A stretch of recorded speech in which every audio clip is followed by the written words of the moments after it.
Do you remember in our last lesson, we spoke about the 7 characteristics of living things, right?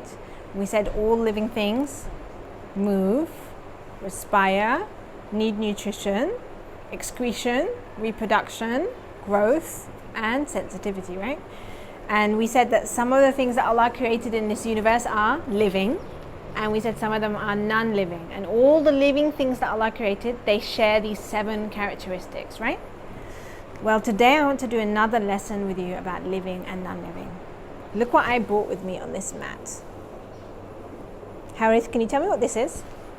It's a plant in the soil. It's a living plant, right? It's a living plant. A living plant.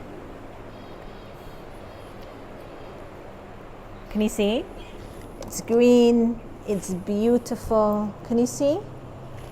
Right?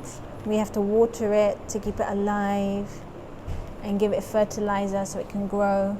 This is a living plant. And do you see this beetle? Did you see? Mohsin got this beetle.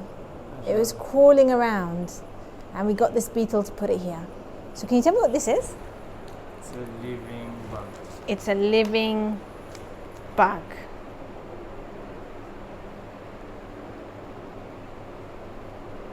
A living beetle. Have a look at this beetle. Can you see it's moving around a little bit? Yeah. Hopefully it will stay here while we do this lesson, right? And can you see it walks on its legs? Can you see its antennae sticking up? So we have a living plant and we have a living beetle.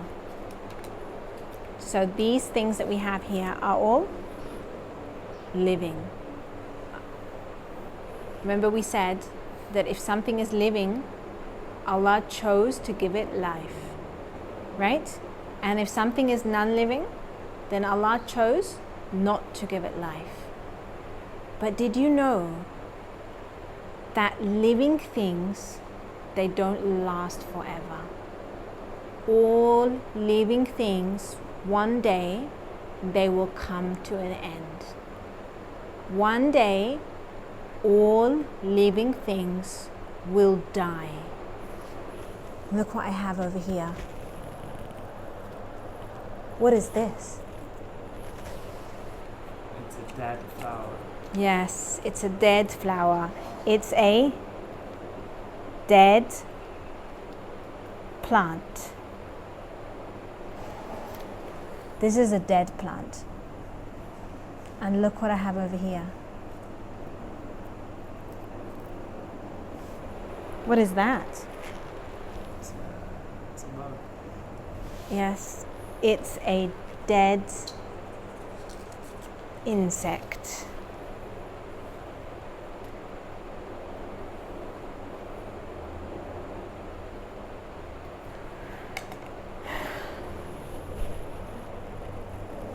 This flower was a beautiful yellow flower that I had in the plant pot over there. It was really beautiful.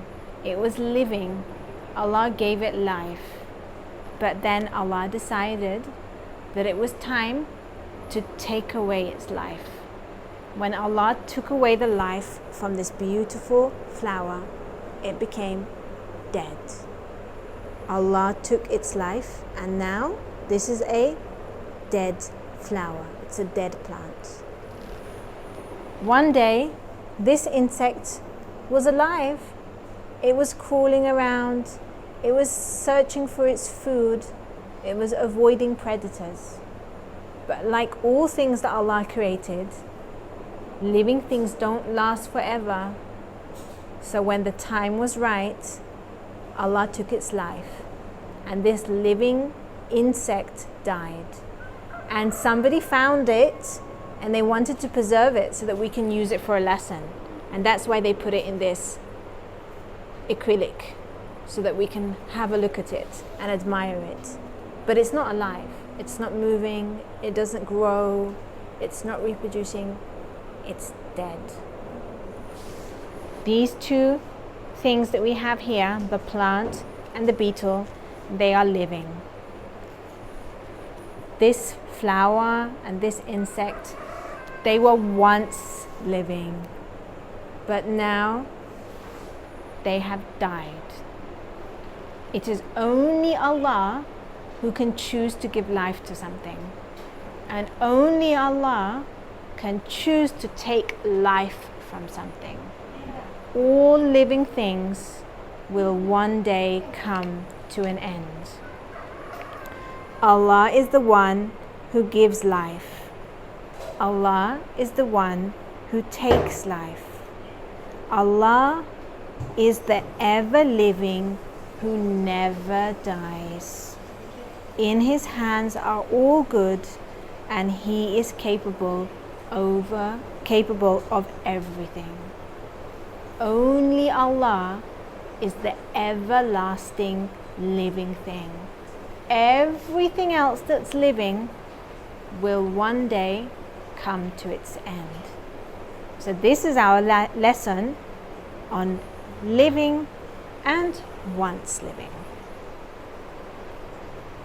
This is actually from the ayah لا إله إلا الله وحده لا شريك له له الملك الحمد يحيي ويميت وهو حي لا يموت بيده الخير وعلى كل شيء قدير. That's actually the translation. That's how they teach it in one of the things. So then this is the next lesson about living and then death. To emphasize, we have to really emphasize that Allah is the only one that's always living, and every living thing is going to come to its end.